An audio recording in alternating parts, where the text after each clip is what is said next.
2 and 3 and 4 and 5. Welcome to the Secret Restaurant Podcast, where we update you on the latest news of the underground but very notable publishing company, Secret Restaurant Press. Every 6 or 7 episodes, we fill you in on all the glory that is taking place behind the scenes. As always, my name is Nate Hoyle, and thanks for checking in. Thanks for finding this. I had a short story come out on Sunday through the online literature mag, High Horse magazine. Pretty sure it's a magazine. That's the funny thing about all these online presses and new presses, and old presses too, probably going back to the beginning of print in the English language. It's like they have their name, and then it usually ends with either press or mag or magazine or lit. But sometimes it's easy to get confused which one the specific name is followed with. But this one is High Horse magazine. Online magazine, they accepted my short story, which is sort of a medium story. It's kind of like 4,000 words. And I wrote the first draft kind of, it was like kind of a bigger idea. I wanted to turn into a full-length novel, but I ended up just making it a short story because the concept was kind of silly. But I appreciate High Horse magazine for accepting that. I've been chatting with, I believe, their editor-in-chief named Hank, but they're one of those presses that doesn't have a masthead, and they're kind of ambiguous as to the actual people behind it. But I'm going to invite him on the podcast at some point, probably this month even. Because they published me, I don't remember when, it probably has been a year or so, just poems. And then we're nice enough to publish this short story that's kind of outrageous and a little bit, some people might find it a bit crude, but I appreciate that. I've been trying to get more short stories in circulation because I've only had really, if you're talking real short stories, I've only had really 3 or 4 published. And then there's like short, like flash fiction and prose poems and all that too. But I'm really trying to push forward getting those short stories out there. So I have maybe like 5 in circulation submission-wise, and I'm waiting to hear back. Lots of rejections, a few that I haven't heard from in a while, so fingers crossed, right? But I encourage everyone to go find High Horse magazine online and see what they're doing, or find them on social media. And the story I published, obviously you can find it with my name, but it's called Penelope Tall. And it is about a thief running away with a prized and a priceless possession. So that's all I'm going to say about that. I started a new employment, so that's sort of the reason why I've been out of sorts, not recording these, but then also, it hasn't even really gotten into the throes of the full hours of the job, so I'm hoping I can keep up with this podcast, although I'm sure most people don't care because most people don't even know it exists. But speaking of podcasts, though, I did find another one that I've been enjoying as of late. So it's called the Garza Pod, or Garza Podcast. And basically, it's the founding guitarist of the genre is deathcore, which is a combination of death metal and hardcore, which I, as a 32-year-old, kind of saw the explosion of, although its roots can be always traced further and further if you just start combining death metal and hardcore, obviously.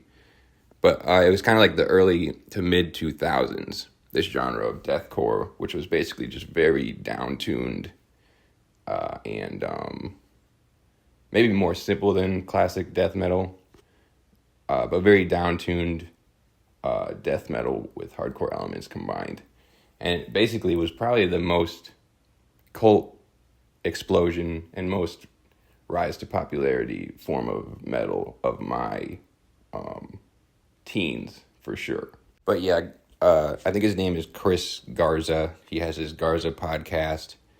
I'm trying to do my best to stay focused throughout this whole explanation, but he was the founding member of a band called Suicide Silence, who, although they weren't necessarily the sole inventors of deathcore, they were definitely the band that made it huge. And they were definitely one of the pioneers too, along with a few other bands such as like Job for a Cowboy I'm trying to think of the other ones. Anyway, pioneers and probably were the band that broke it into mainstream success. And I actually had the privilege of seeing Suicide Silence open up for Megadeth in like 2008, or maybe 2009. And I tell this story all the time, but they were the third band to go on of four, and they followed another really sweet metal band.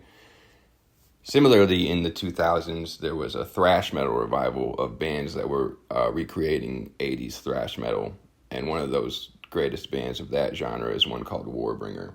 And so Warbringer played as the second band, and then in between sets of Warbringer and Suicide Silence, someone was like standing there. I was looking at him while he did it. He was standing there all woozy, and then he just like looked down and like puked onto his feet. And this was like while the band was setting up.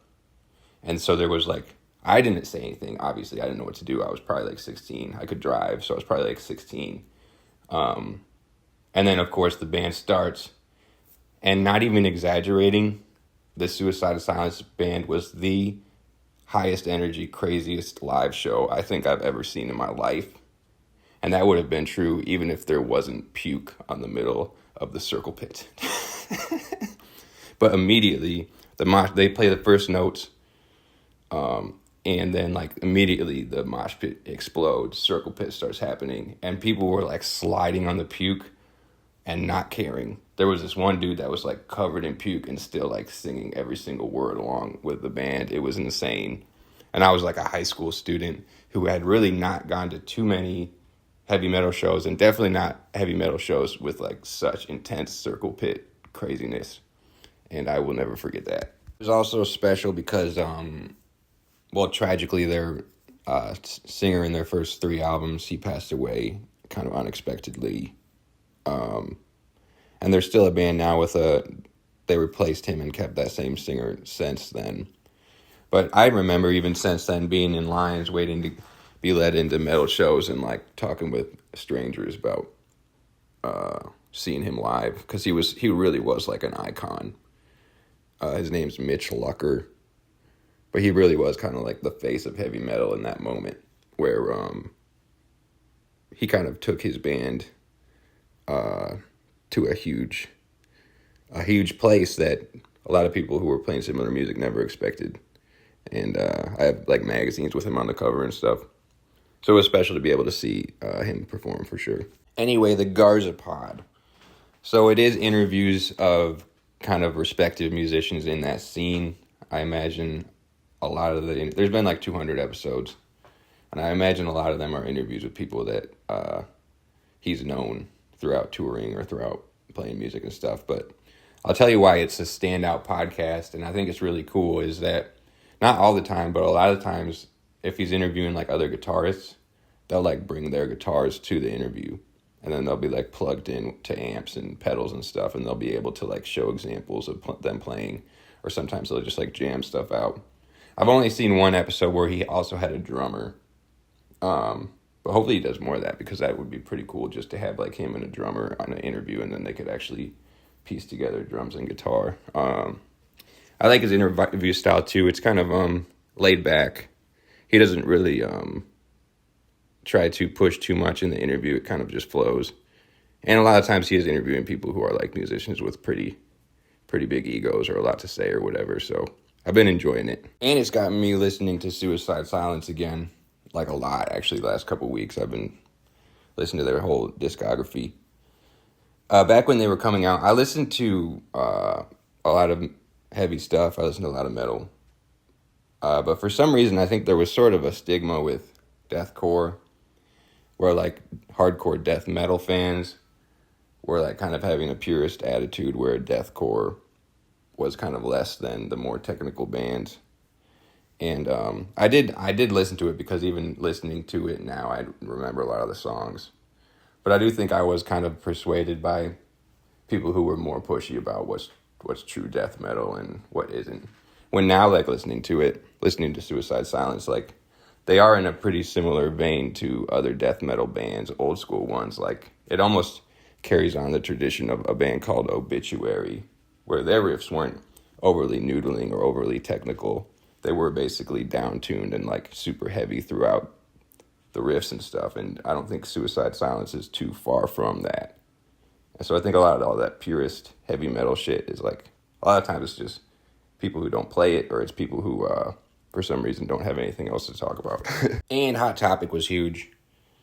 And when a band got to a level of being in Hot Topic, I think that a lot of the people who loved heavy metal for a long time saw that as a form of like selling out, or saw it as a form of popularity where they wanted to like resist against it. Because, there was a huge, I remember a lot of those shirts too, like kind of the deathcore, metalcore, more popular bands, their shirts were like, they were black t-shirts, but then they had like the band logo, which was always iconic. And then it had some like super brightly colored graphic that took up the whole front of the shirt. I don't know why that matters.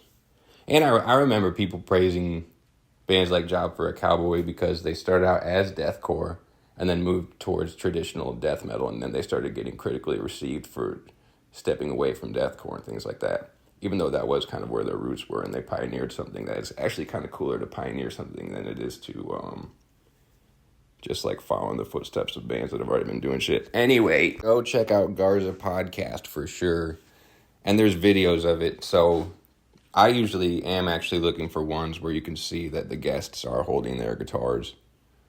But he does interview singers as well. He did one with Chris Barnes from the original Cannibal Corpse singer. I don't know if there's too much old school stuff, but I would say if you've been following heavy metal at all for the last 25 years, or not heavy metal, specifically death metal, extreme metal, if you've been following bands that have just started within the last 25 years, I imagine you're going to find at least one interview, if not tons of interviews, where you know the band. He also interviewed Buzz from the Melvins. That was another older running artist, and wasn't really, I don't know if they're metal or not. They're probably more like maybe sludge metal, maybe more grunge. I don't know. People will dispute whatever I say either way. Did you like how much information I just threw at you of just random band names that you probably haven't even heard of? Was that fun? Does it make you want to keep listening to more? Let's talk about more podcast and YouTube situations. So another thing that I've been liking, it's called New Mint Conditions, a YouTube channel. And this has to do with comic books. And so it's basically, I'm sure the guy gets paid and gets free stuff for it. But basically what he does is he talks about new releases of graphic novels and omnibuses of giant collections of comics. And he'll have his camera be showing the whole book as he flips through the pages and talks about it. And he pretty much releases at least every few days, it seems like, of whatever Marvel and DC and stuff omnibuses are coming out or being re-released or whatever. And so that's actually kind of one of the first places that I watched when I was getting into Batman again. It was like watching his recommendations of how to get back into it. And then also there's like a new omnibus just about every month of like huge collections of Batman. And so if you don't want to, because a lot of those are shrink wrapped too, you can just go to his channel and then you can see him flip through the pages, see what the art looks like, and hear him talk about the stories and stuff.